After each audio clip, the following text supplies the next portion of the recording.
como habíamos dicho, está con nosotros Jorge Altamira, del Partido Obrero. Sí, del Partido Obrero. Sí. Muchas gracias por venir. Para nosotros siempre que venís es una alegría que estés acá. Y bueno, esta vez te íbamos a invitar, pero justo apareció tema del Partido Obrero. Nosotros hemos hablado con la gente del Partido Obrero del otro sector. No sé, que ahora vos me vas a aclarar un poco tu posición. Ellos decían que ellos no te expulsaron, que vos te apartaste porque no acataste o de alguna manera lo que se había decidido en el Congreso del partido, ¿no?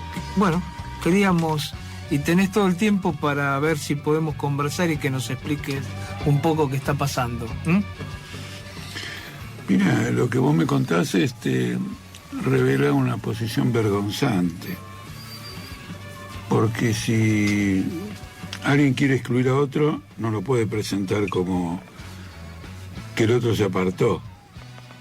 ¿Está claro? No, yo no me aparté de ningún lado, pero es una presentación, digamos, vergonzante. Lo cierto es esto. En determinado momento, una asamblea partidaria de unos 372 compañeros, sobre la base de la discusión de un documento político, decidió reconocimiento como tendencia del Partido Obrero. Algo que está en los estatutos. Uh-huh. Después te voy a explicar por qué. Y en 48 horas sale un artículo anunciando nuestra expulsión en esta forma vergonzante en el periódico. Uh-huh. Es decir, que hacen público este hecho, y lo señalo porque ahora se están quejando de que el hecho es público. Uh-huh. Pero nosotros, cuando solicitamos el reconocimiento a formar una tendencia, no era público, era privado, quiero decir, era interno del partido. Claro. La expulsión es pública. Entonces todos los medios se inquietan por esa expulsión, y entonces ahora tenemos un debate público. Uh-huh. La acusación de que estoy haciendo este debate público, por ejemplo, el conversar hoy con vos acá, uh-huh, responde a una inquietud tuya motivada por una decisión pública. Claro, claro, por eso también hablamos con la gente por eso. Entonces quiero decir que aclaro eso. Es más, hubo una conferencia de prensa de la dirección la semana pasada, ¿no? Claro, una conferencia de prensa, etcétera. Entonces el carácter público de todo esto no ha sido motivado, digamos, por nosotros. Ahora, esto tiene que ver con el hecho de que vos preguntás, bueno, que no se acataron resoluciones. Hubo un congreso del partido. Y nosotros, como siempre, acatamos las resoluciones del Congreso del partido. Eso es lo que tiene que hacer un militante. Uh-huh. Si no, ¿para qué se hacen los congresos? El tema es que este congreso fue irregular. ¿Por qué? Porque en todo el debate pre-congreso, donde se debían discutir los documentos en contradicción, los documentos en conflicto, y la elección de delegados, se impidió la presencia de Marcelo Ramal y la mía. Entonces fue una especie de monólogo. Aunque había circulando los documentos, el debate en plenarios, donde luego se los vota y donde se eligen los delegados, no fuimos a ninguno. Entonces el Congreso fue irregular. Con extrema prudencia, de la cual no me arrepiento, sino que estoy muy orgulloso, evitamos impugnar el Congreso. Uh-huh. Por estas irregularidades. ¿Por qué? Porque era traumático. Impugnar un Congreso es siempre traumático. Estamos tomando mate, le avisamos. Sí, estamos tomando mate. Y también impugnar un proceso irregular pre-Congreso también es traumático, porque entonces no va a haber Congreso. Claro. Y después de impugnar el propio Congreso es un hecho traumático. Lo que sí fue que llegamos a la conclusión de que para poder participar de todo el debate político, estando presentes unos y otros, debíamos reclamar este derecho a tendencia. Claro. Es decir, una tendencia dentro de... Una tendencia partido, porque el estatuto te dice, bueno, entonces, por ejemplo, tienen una parte de la prensa para escribir. Claro. ¿No es cierto? Porque ustedes serían como el 30%, digamos, esta corriente. Del Congreso irregular. Del Congreso irregular, claro. Del Congreso irregular. De lo que vos decís. Hoy, la tendencia nuestra está avalada por 1000 compañeros. 1000 compañeros. 1000 militantes, no 1000 afiliados que alguna vez firmaron una ficha. 1000 militantes. Y al mismo tiempo lo hemos hecho sobre la base de un documento, porque yo considero irresponsable pedir derecho de tendencia a un grupo disperso y heterogéneo de militantes. Si hay un acuerdo en una posición política y cada uno opina y acerca cambios y modificaciones, hay un principio de homogeneidad que habilita esto. Esto lo hemos alcanzado ahora. Cuando no lo habíamos alcanzado, evitamos pedir el derecho de tendencia, porque era meter un factor de confusión, y nosotros cuidamos al Partido Obrero, no presentando una tendencia confusa, sino una tendencia clara. Claro, y más en este momento que puede ser utilizado por los medios justamente en un momento de campaña electoral, en un momento donde se polariza. No, vos presentás tu derecho a tendencia. Claro. Como nosotros no cuestionamos las resoluciones del Congreso, no solo vamos a participar en las campañas electorales, sino que yo ya participo en la campaña electoral. Yo estuve en la campaña desdoblada provincial de Tucumán y Santa Fe. E hicimos grandes actividades. Eso fue posterior al Congreso. Claro.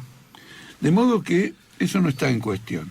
Es decir, acá se ha vulnerado profundamente las normas internas del Partido Obrero y ahora hay expulsiones más o menos masivas.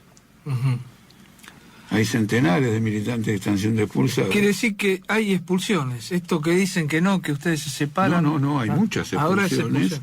Y hay un pedido a la jueza Servini de Cubría para intervenir el Partido Obrero en Tucumán.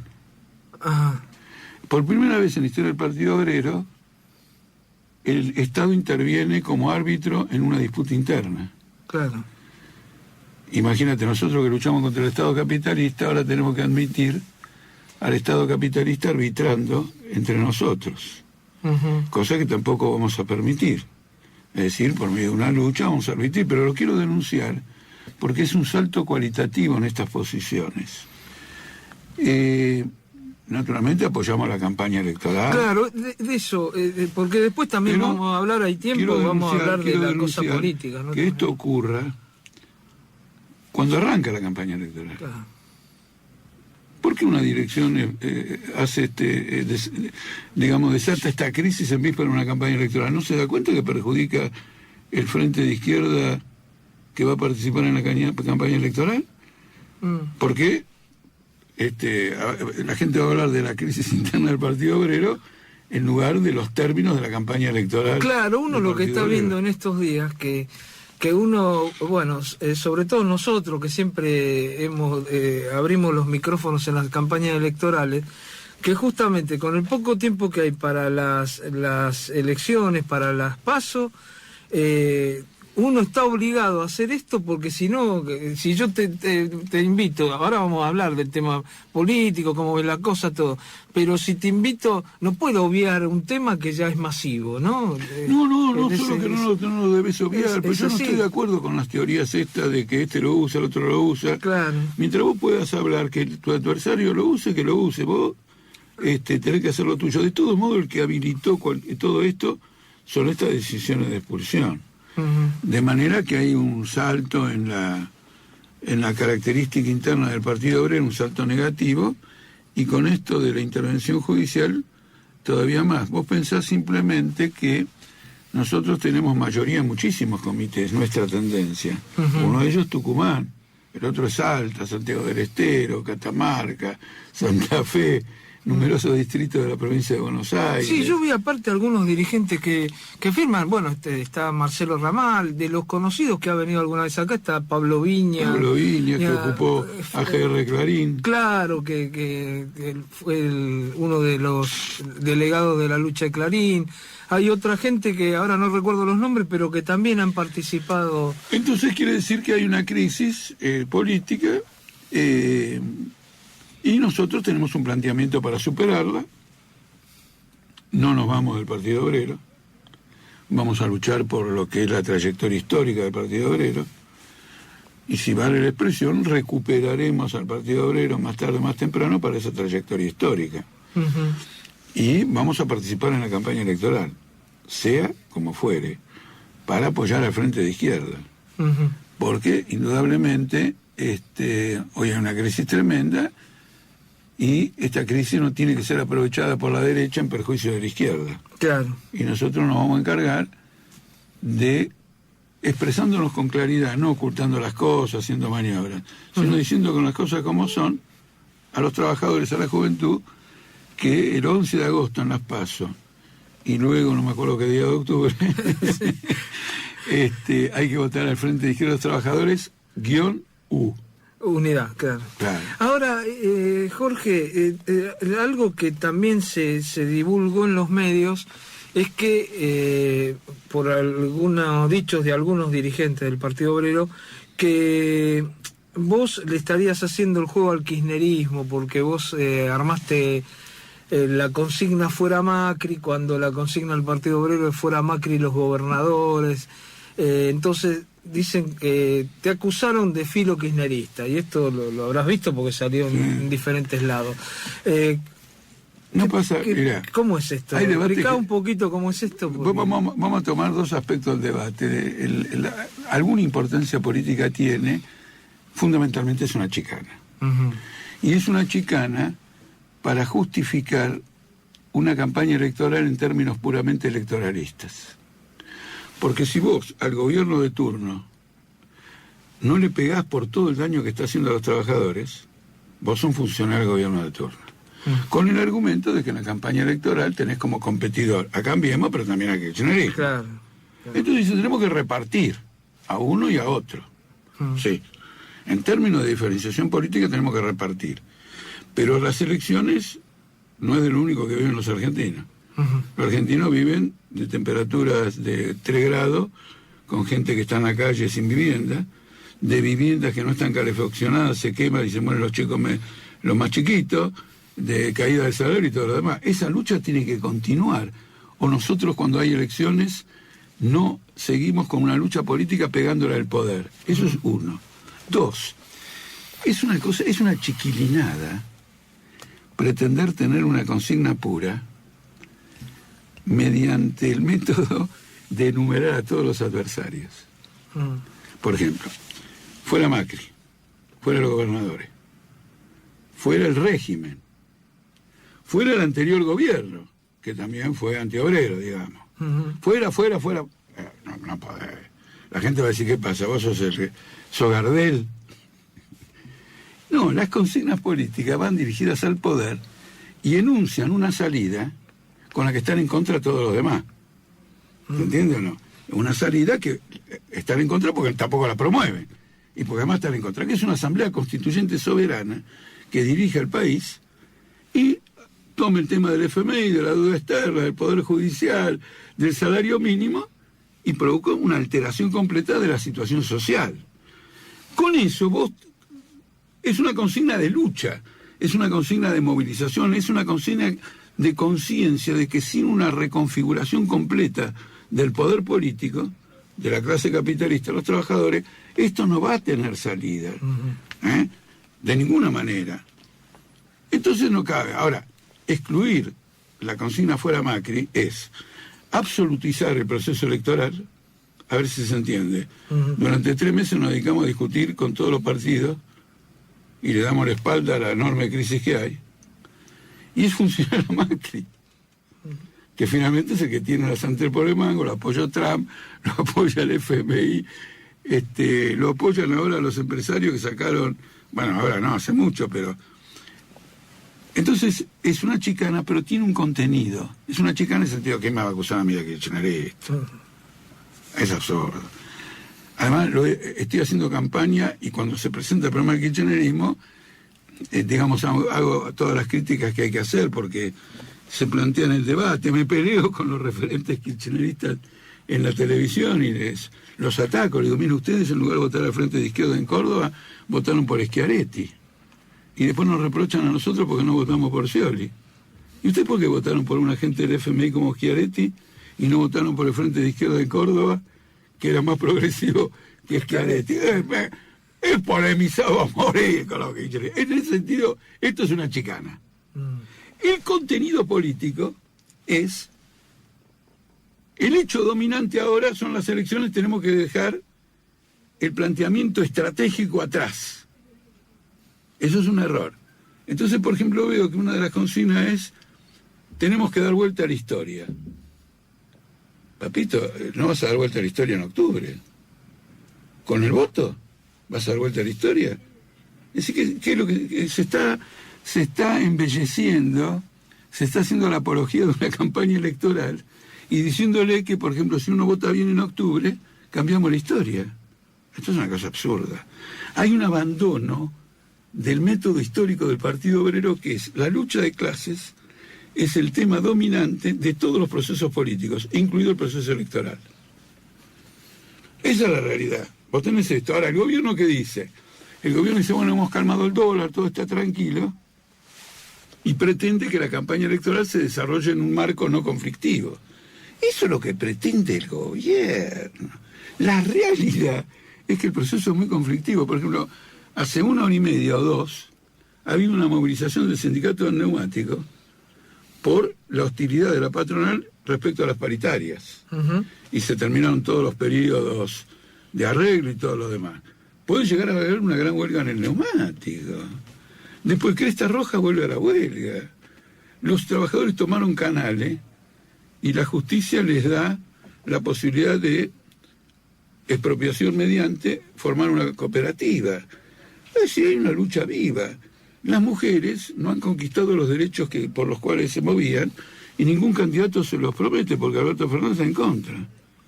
Y Macri también. Así que van a muere.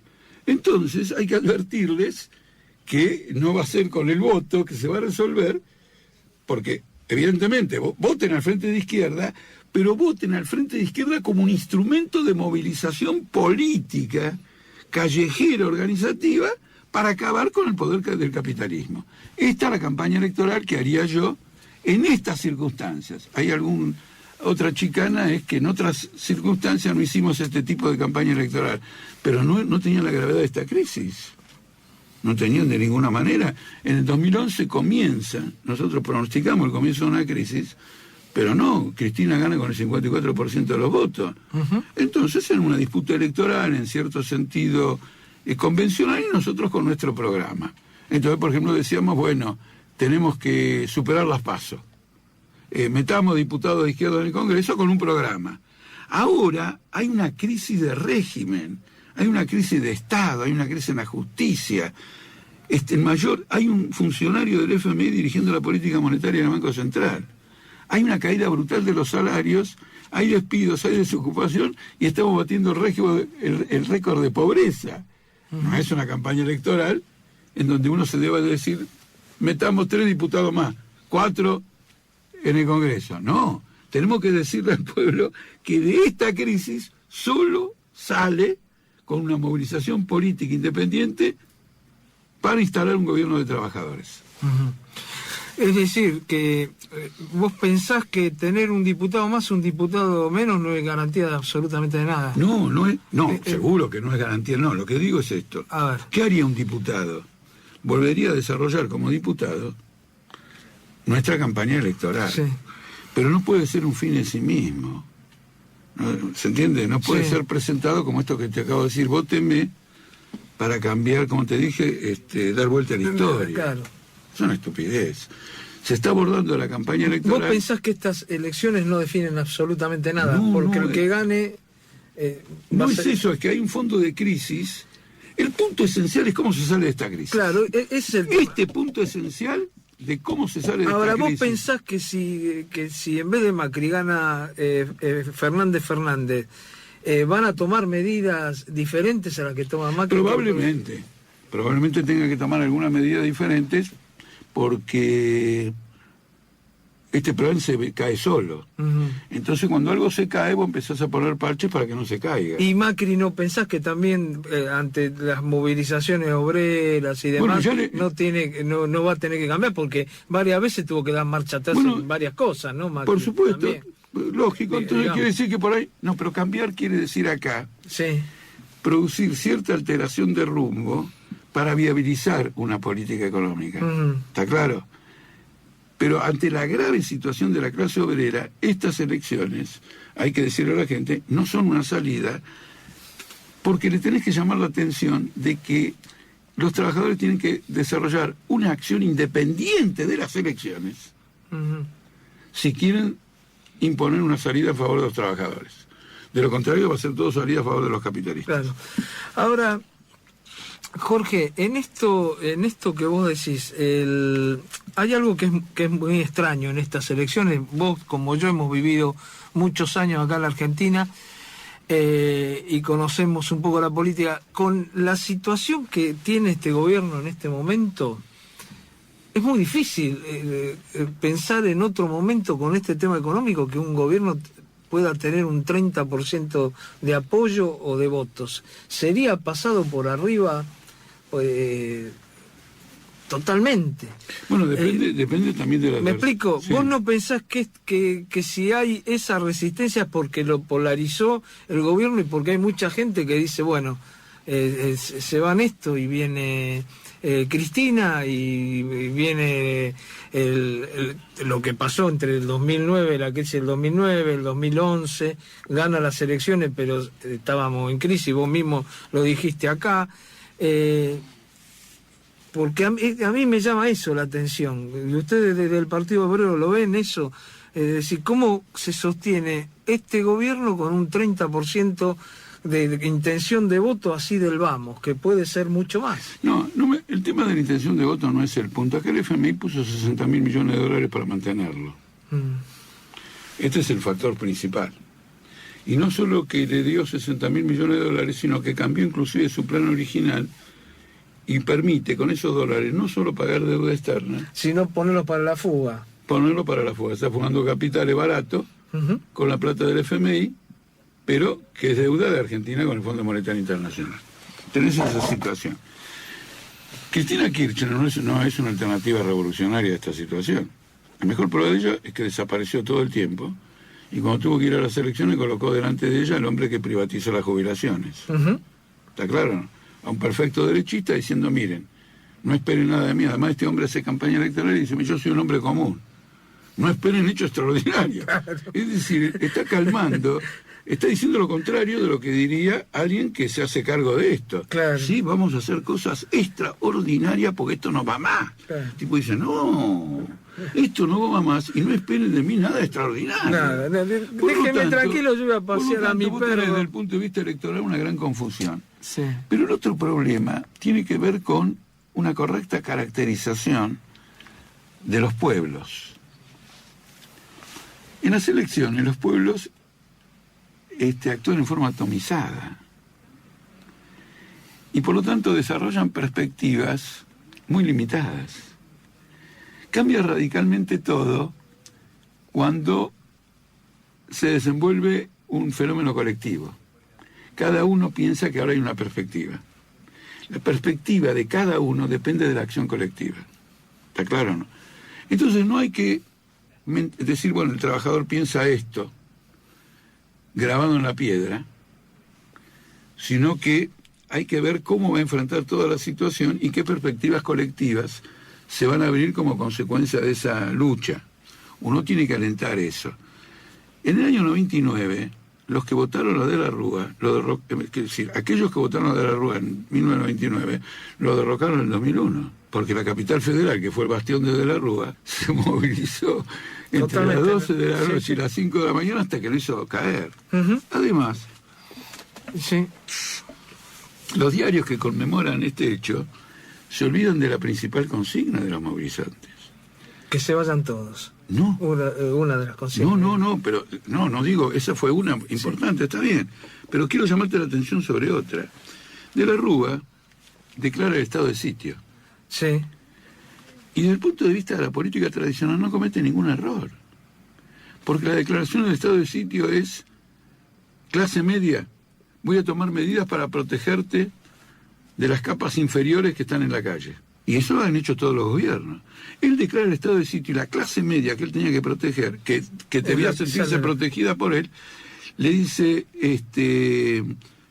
¿cómo es que le dice? Dice, el Estado de sitio te lo metés en el culo. Claro. Sí. Es decir, vos tenés un levantamiento contra el estado de sitio. Mirá lo que es abrir una perspectiva, inclusive de parte de la clase media. Fue un hecho político impresionante. Un tipo que le dice que la va a proteger, y los tipos que se levantan con quien la va a proteger, porque el verdadero esquilmador eran los bancos. Claro. Que se estaban llevando toda la guita, Claro, el tema que nunca iban a devolver. Correcto. Entonces, hay que distinguir los procesos electorales. Por ejemplo, vamos a tener un ejemplo. Toma el ejemplo de Francia. Macron ganó a muerte. Ujú. Y ahora no se puede sacar de encima los chalecos amarillos. ¿Por quién votaron los chalecos amarillos en Francia? Votaron por Macron. ¿Por qué votaron por Macron? Porque iba a ganar Le Pen. Claro. En contra de Le Pen. Y Claro. ahora están todos en la calle. ¿Se entiende? Entonces Sí. no hay que endiosar los procesos electorales, porque los procesos electorales se caracterizan por su carácter confuso más que por introducir una claridad.